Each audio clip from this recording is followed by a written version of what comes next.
Hey y'all, let's get back to it. Thank y'all for joining. Happy Tuesday. We have some more topics. This is our quick pop in. I'm trying to be on schedule today because yesterday I was so far behind. Oh my God, playing catch up. But today we seem to be on schedule. So let's get into the show. Hey Rose, hey Tev, thank y'all for being here. My top flights are here. Let's go ahead and jump on in while everybody's still piling in. Of course, everything said in the video is alleged and in my opinion and is used for fair use and entertainment. Let's jump on in. All right. According to the Jasmine brand, former Tallahassee Mayor Andrew Gillum is arrested in Alabama on multiple drug charges. You guys, let's get into it. This is him on our screen here. According to jail records, first reported by, of course, TMZ, and thanks for Jasmine Brand reporting as well. The former Tallahassee mayor was taken into custody Thursday night in Daphne, Alabama. He was booked into the Baldwin County Jail on charges of possession of dangerous drugs, possession of drug paraphernalia, and possession of marijuana. Authorities have not yet released additional details about what led to Gillum's arrest. The arrest marks Gillum's latest legal setback. In 2020, he made headlines after being found in a Miami Beach hotel where police recovered suspected methamphetamines. Gillum was not charged in the incident, and prosecutors later declined to file charges, citing insufficient evidence linking him to the drugs. Now, at the time, Gillum acknowledged that he had been drinking, but denied using methamphetamines, before later entering rehab for alcohol abuse and depression. Gillum, who narrowly lost Florida's 2018 gubernatorial race to Ron DeSantis, has not publicly commented on his latest arrest.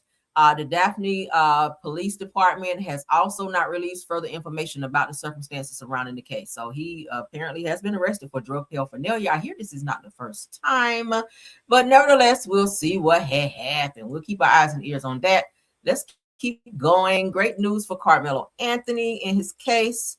Judge Roach, they have officially, Carmelo's legal team has officially filed the motion to recuse trial judge Roach, and the motion for a new trial. So that is on the table, right? Hallelujah. Let me get my hand claps up for that, honey, because any good news that we have for Mr. Carmelo, we will definitely be sharing right here. So, yes, all right. So, Judge Roach ass is about to be off the bench. He ain't gonna be able to make this mistake no more because Carmelo's legal team is not playing. So it says breaking news. Shout out to the Family TV One. The legal team representing Carmelo Anthony has filed a motion asking that Judge John Roach be removed from overseeing any remaining post-trial proceedings since he fucked up this case with Carmelo. The defense also filed a motion requesting a new trial, arguing that constitutional and legal issues arose during the original trial.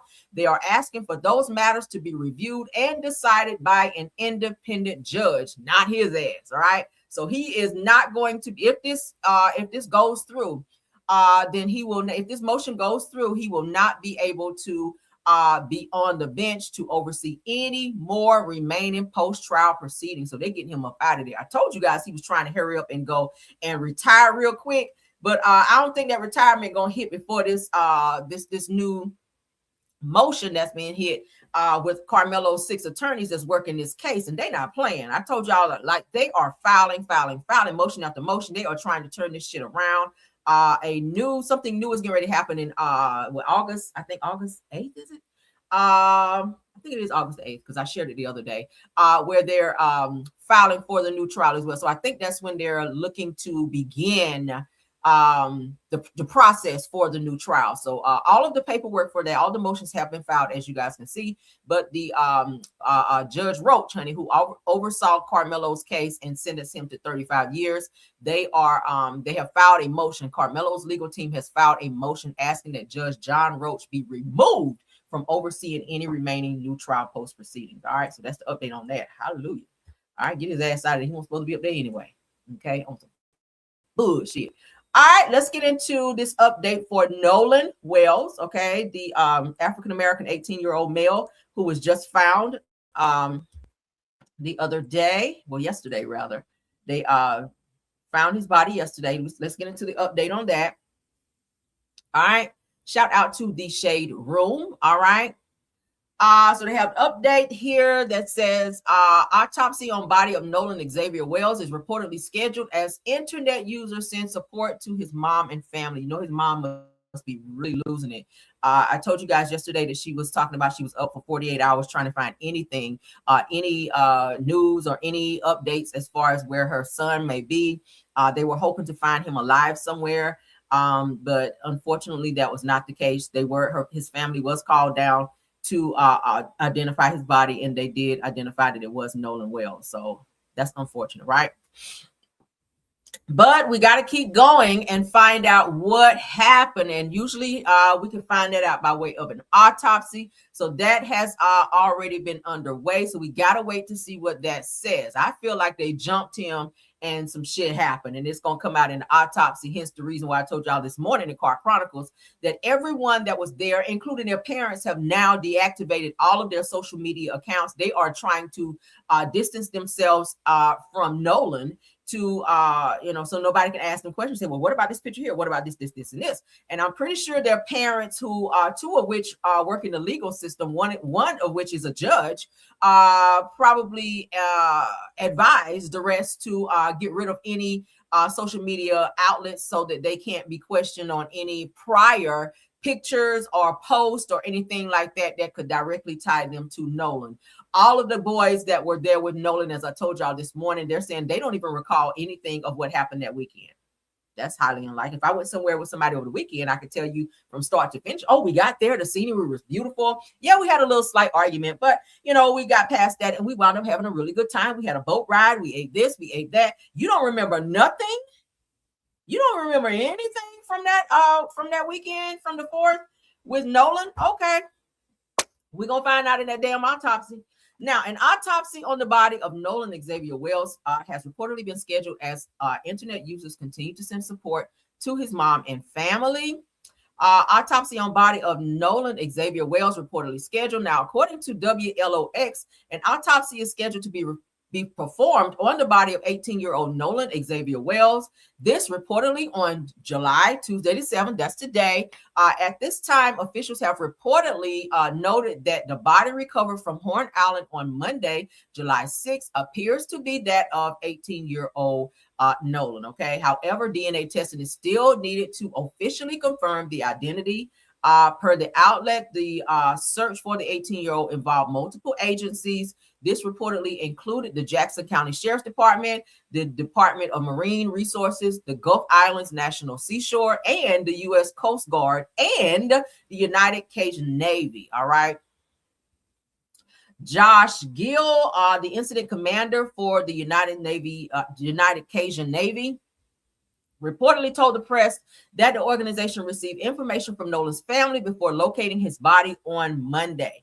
They said got the information from the mother as well as one of the cousins, and then jumped into action really quickly. This is what the Mr. Josh Gill, the incident commander, had to say. He said, we deployed some vessels, we deployed some surface vessels, some boats, as well as personnel, with drones and some boots on the ground. Okay, according to Mr. Gill.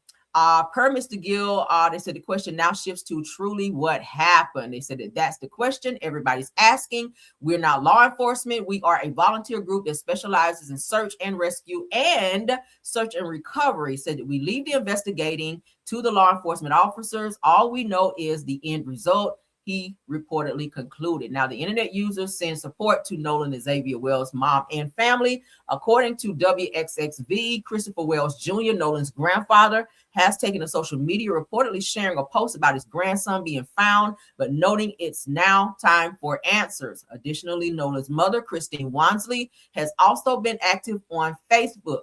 On Monday, she announced a GoFundMe created to support funeral costs for her son. This is so sad. She says, I know times are hard, and we appreciate and are grateful for anything that is donated, according to Nolan's mom. All right. So we have to find out what this GoFundMe is so that we can post it so everyone, those of you that want to give, you can. Furthermore, a few hours later, she returned to the platform writing, Thank you, everyone, for all of the support, love, and prayers. Everyone, if there are any articles stating that I or my husband have made statements or comments regarding the loss of our son, Nolan Wells, we have not made any statements to anyone or any outlet. Please respect our privacy and allow us to grieve. I know that's right. So these are just messages of people who are in support and sending some love and prayers Nolan's family's way. That's what that is. So it says that at this time, donations to the GoFundMe have exceeded over $80,000, nearly reaching its $120,000 goal. Said it more on the search and rescue. As the Shade Room previously reported, Nolan and Xavier Wells reportedly attended a boat trip and festivities on Horn Island on Saturday, July the 4th. At the time, he allegedly attended the outing with a group of white male friends. By Sunday, the Jackson County Sheriff initiated a search for Nolan. They said Nolan is described as an 18-year-old black male, approximately 6'1" tall, weighing 180. Nolan was last seen on Horn Island wearing blue, not black, as previously mentioned, swim trunks, no shirt, and sunglasses. The department asserted in part at the time. It said that then on Monday, Nolan's body was located on the island. Since then, conversation over his death has ignited social media, specifically with many discussing the apparent implications of being a black individual accompanying a white group. More recently, friends of the 18-year-old have reportedly come forward detailing their reactions and alleged their recent interactions with the late teen. And that's all they're giving here. So now I have to find out. I'm going to look that up today to find out what the GoFundMe is. If anyone wants to donate, I'm going to spin the block on it. Let me make a note so I don't forget, y'all. Listen, let me get my sticky notes, child. Because, baby, I can make a note to myself. No, GoFundMe info. Okay. All right, so we got that. All right, so I'll spin the block on that and find out what that is. And then when I go live again, I'll have to post that for you guys because I don't have it now and I don't want to waste time on looking for it. Okay. All right. So let's get to our next topic. All right. So we're almost done. This is a quick poppy and I'm not going to hold you guys long. Y'all still commenting from this morning. Some of y'all comments got me rolling. I was in here cracking up earlier. Some of y'all are crazy in a good way. So let's get into it. The BF Daily, the YBF Daily. So this morning we watched the video of Alicia Brown and Big Tigga, who are married. They have a video out there now, recent video of Big Tigga struggling with Alicia trying to get his phone back. By now, that video has now gone viral. Everyone's seen it. I shared it this morning. For those of you that did not get to see it, check out, do the replay of my video, or it's on social media. Preferably watch my video, okay? But anywho and anyway, I went and found this article so we can look a little deeper into Alicia Brown, okay? I said this morning something feels a little off with her. I feel like she was overreacting a bit this morning in the video that we did get to see where she snatched Tigga's phone and ran off and then hid it under her body and was laying on top of it. And he was just literally reaching under trying to get the phone. And she was, oh, stop. Oh my God, Tigga, stop. Like she was just like overreacting like that. So in my mind, I was just like, did she have like some mental illness? Is she like that shit crazy, like a little bit? It just something seemed a little off. And then I was reading up while I was reading up on her that she has a missing daughter as well. So let's get into the things of the things, because this lady here seems like she has a lot going on, more than this issue with Big Tigga. Let's get into it. All right, so according to the YBF Daily, Big Tigga's baby mother, Alicia Brown's 2014 arrest for leaving her 4-year-old daughter in a freezing car for 8 hours while she visited a casino, you guys, resurfaces, and the child has been missing for years, according to the child's father. Let's get into this, okay? We're going to read up and then we'll go through the slides right here, okay? Okay. So Big Tigga child's mother, Alicia Brown, who you guys see here, who was seen arguing and struggling with the phone in the earlier video, has a dark history that is now resurfacing after her claims that the radio host abused her and cheated on her with his co-host. Now, I said that according to multiple sources, including her oldest child's father, Alicia has a history of lying to police and making up stories of abuse to essentially leverage her story to launch a business. Did y'all know that? I said this morning something seemed a little off with her. So we got to see how this works out. So in 2014, she was arrested and given just 5 days in jail when she intentionally left her then 4-year-old daughter, Alicia Brown, in a car in a Maryland casino parking lot during freezing cold temperatures while she went inside to gamble for 8 hours. This is some crazy shit. Like, that's child abandonment and so many other things. Like, girl, to go gamble in freezing temperatures? No, ma'am. Now, parking lot security discovered Alicia in the car, and surveillance footage confirmed Alicia, then 24, intentionally left her there. Alicia's father petitioned for custody and was awarded custody. The day Alicia was to bring Alicia to him, the child mysteriously disappeared. He says their daughter had been nowhere to be found for the last 7 years, and Alicia keeps getting away with hiding her. Where could she be? Because no one's seen her in years. Where could she be hiding this daughter, right? Doesn't appear that she's in the house with her. So does this distant family member that we don't know about has been maybe paid some hush money to keep this child and nobody knows anything? Like, what's going on? Is this child being homeschooled? Like, what is going on? Because for her to be missing since how long ago is this? 2014? We in 2026. Bitch. Okay. So let's keep going. I'm sorry, y'all. Okay, so Alicia's family has also spoken out on social media, especially when Alicia and Big Tigga announced their relationship and new baby to the world last year. Child, she don't need no more kids. Now, it said that over the weekend, Alicia accused Big Tigga of abusing her, posting a video of her crying on social media with a horrible beat up face. We saw the mark on her face, right? We shared that. Y'all excuse me. Sleeping with that fan on. Jesus. All right.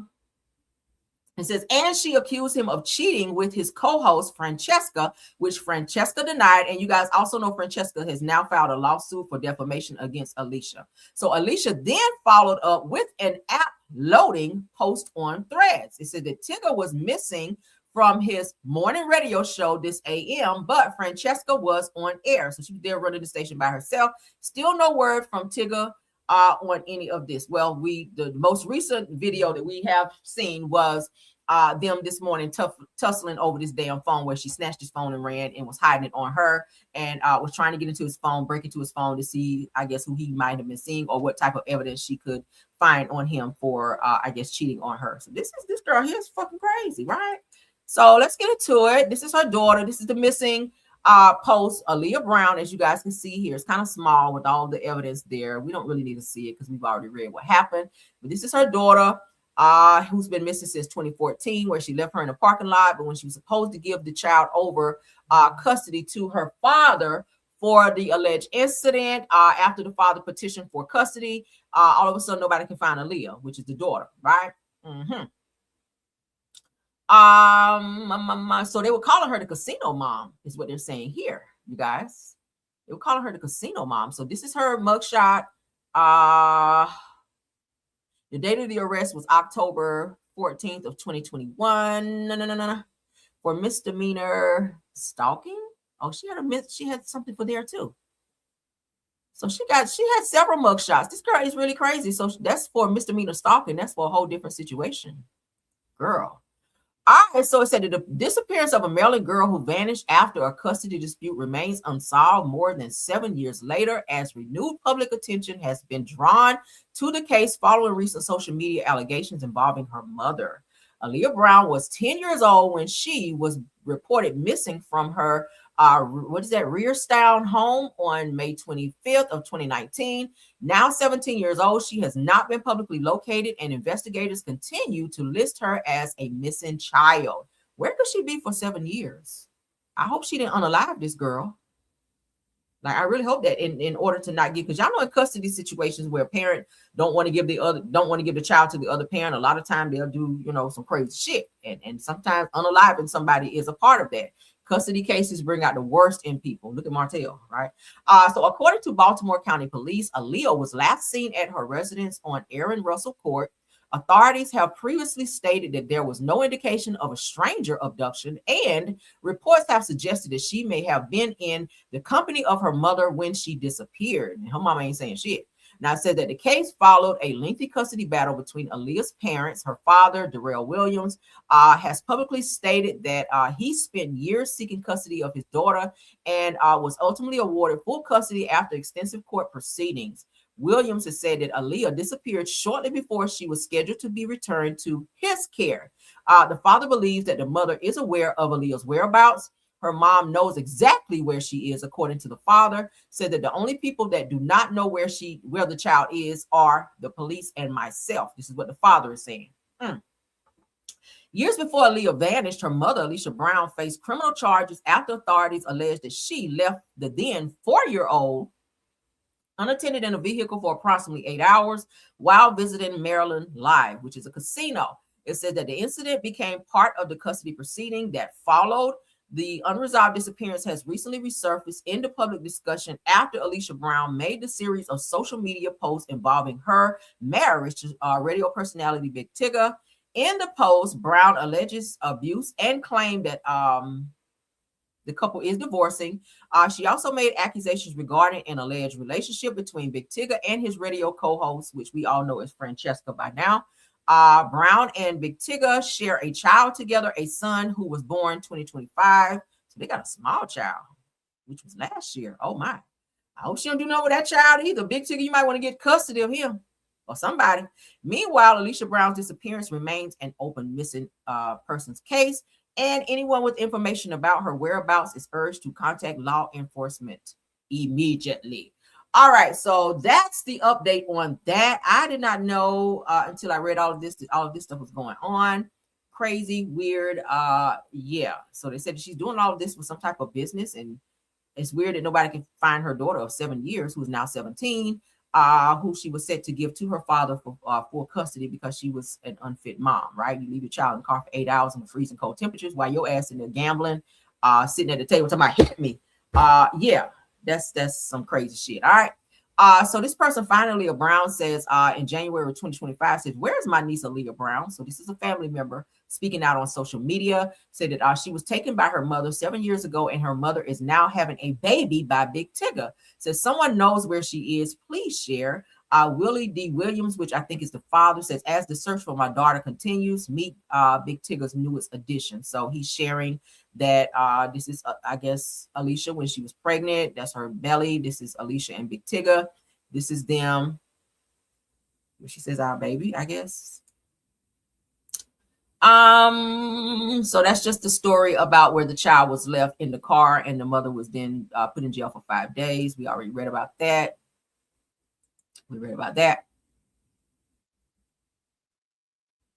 So it says security footage showed the GMC entering the garage at about 10 o'clock a.m. The child was discovered at 6:31. That's a long time. Like, fuck, you didn't even feed her.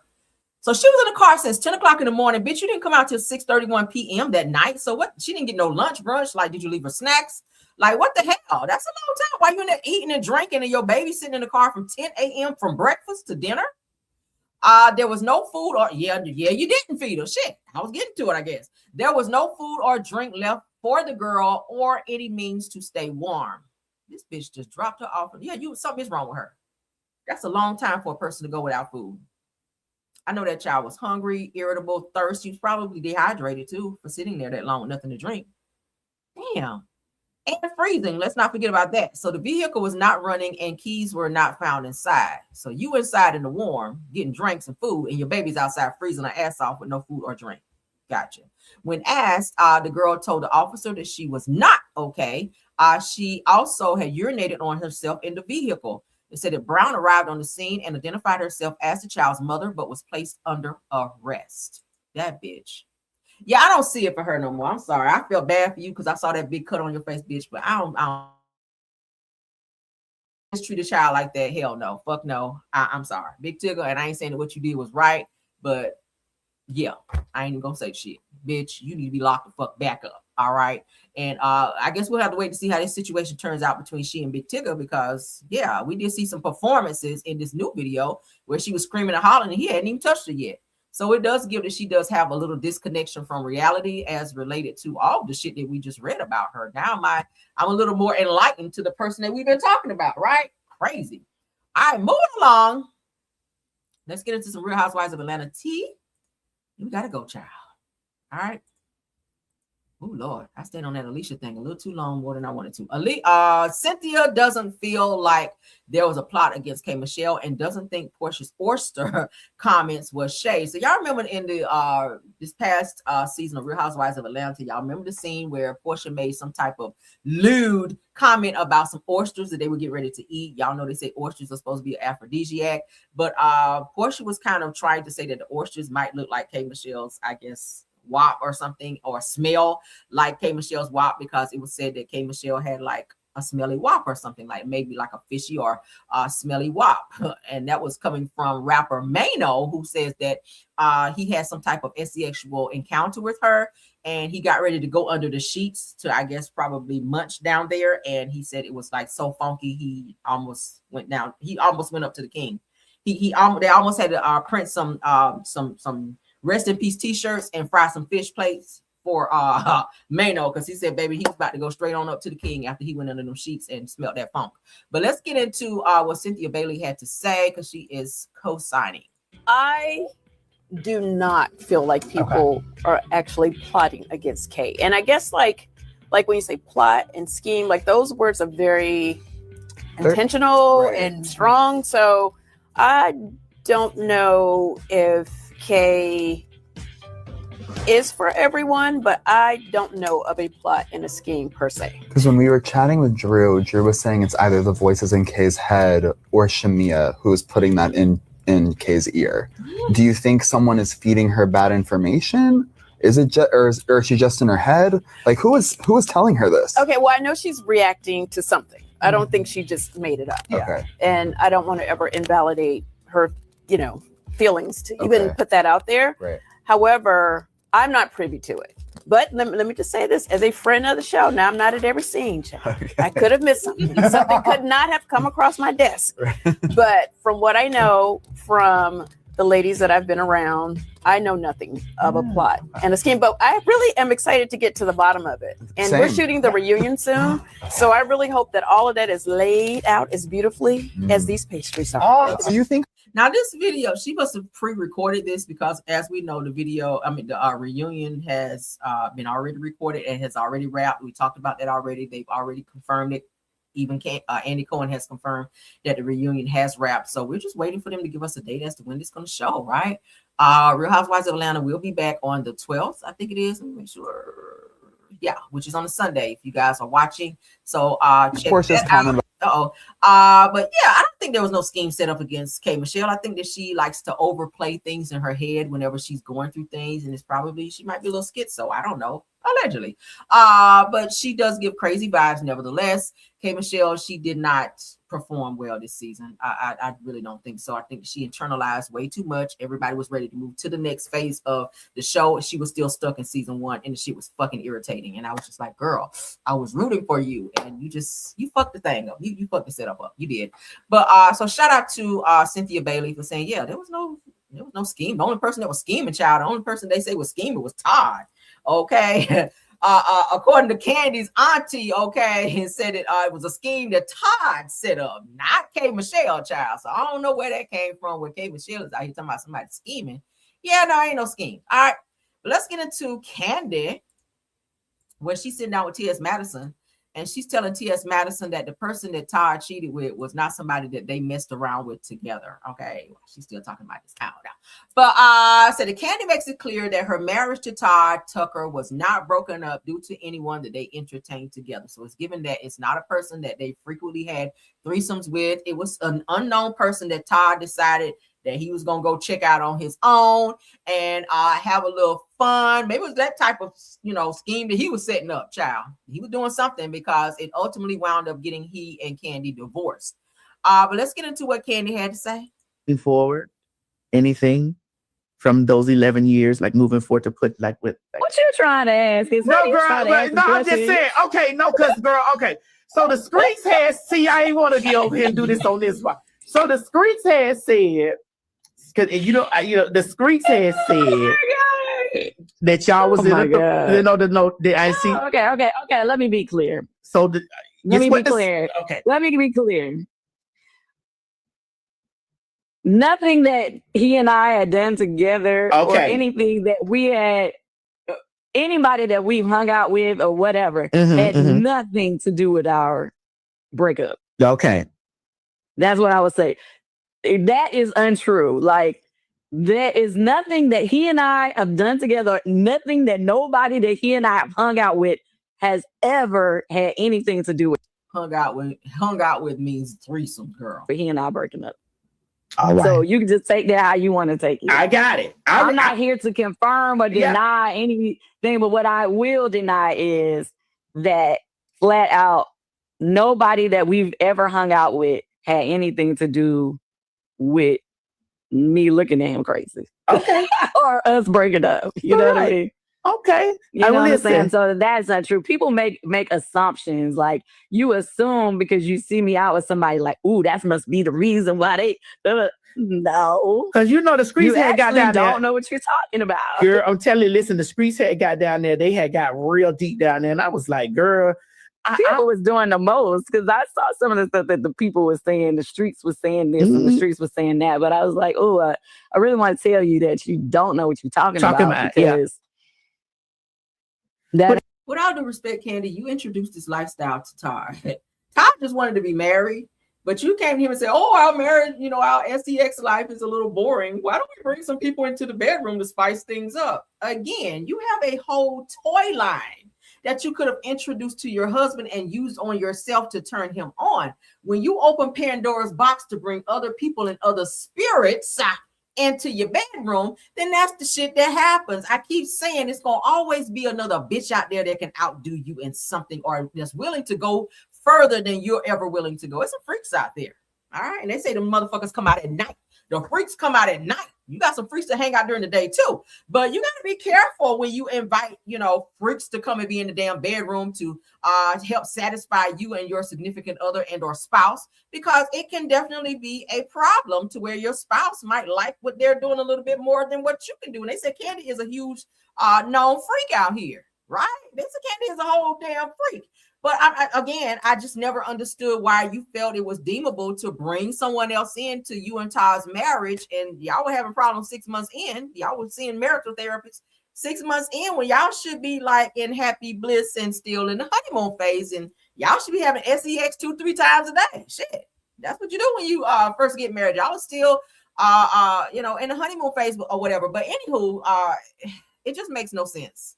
I feel like they could have made it. They could have worked shit out.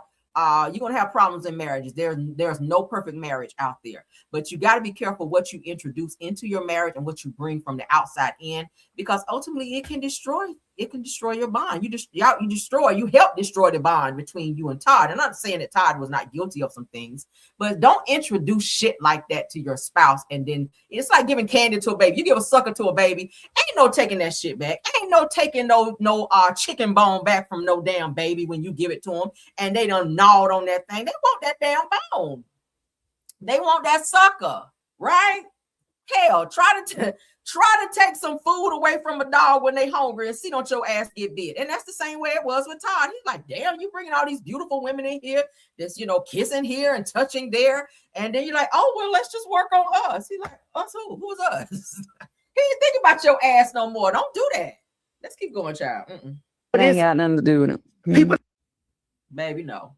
So she was confirmed that it had nothing to do with somebody that they were messing with collectively. It was someone outside of that he chose to mess with. And I'm not saying that Todd is without fault. Let me say that again, because cheating in any situation is wrong. I don't condone it. But when you introduce situations that require another person being in your bed, in your marital bed too, like and in your personal space with your spouse, then it can create issues to where they will start to wonder, right? It will become an appetite. You've created an appetite for your spouse and they don't want to get rid of that. And now the shit is out of control. And now he is stepping out.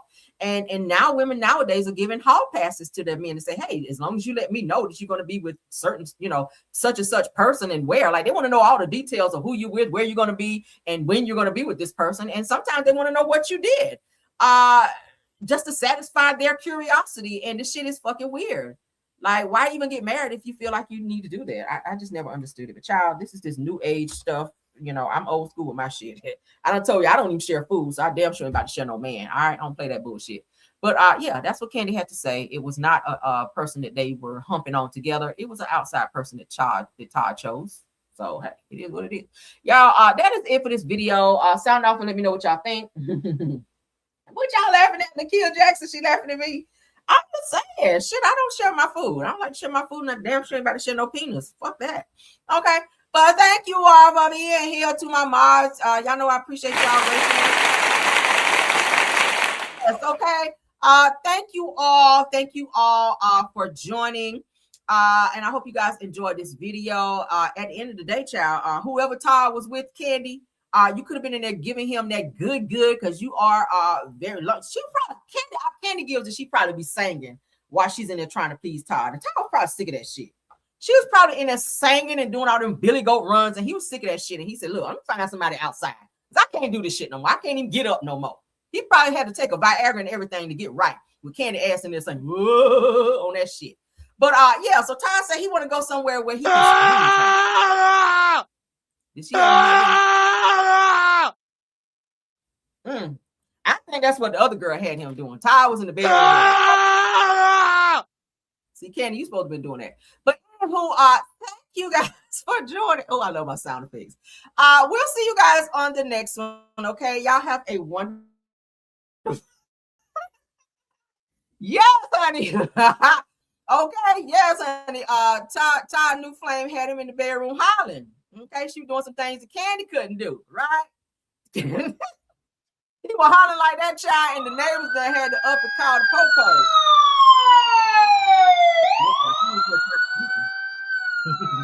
If you're out in the club, don't think I'm not. That was Kandi in there. And Todd said, I gotta go because somebody calling me. Somebody calling me in the hotel. Eating his booty like groceries. All right, yes, honey. All right, let's go, y'all. Girl.